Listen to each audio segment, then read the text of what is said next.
Depuis sa création en 1795 par John Eliot Brown, le château Brown bénéficie d'un cadre exceptionnel où se mêlent les bois, les prairies, les forêts et bien évidemment le vignoble du château. À mon arrivée en 2004, j'ai tout de suite vu l'importance de préserver cette biodiversité.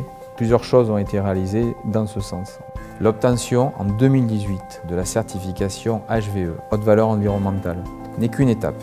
Nous continuerons sans cesse à améliorer notre travail pour maintenir cet équilibre. Ce qui est important, c'est de bien comprendre la vie microbienne de nos sols pour la respecter.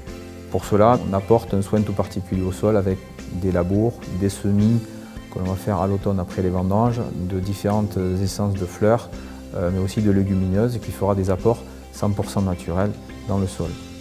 Ce couvert végétal va être très important également au printemps, ce qui va permettre de développer un maximum la vie microbienne et les insectes. L'idée maîtresse dans toutes les actions qu'on va faire dans le vignoble, c'est comment utiliser la nature pour protéger notre vignoble.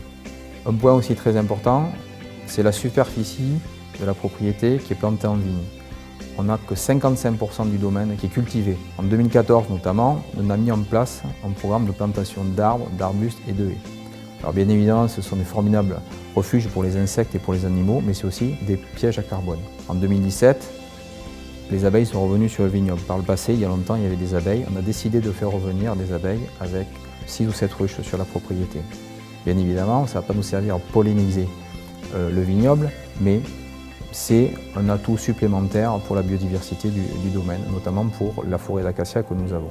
En 2019, j'ai décidé de replanter un verger sur la propriété. Par le passé, pendant plus de 30 ans, il y a eu un verger qui a apporté des pommes au domaine.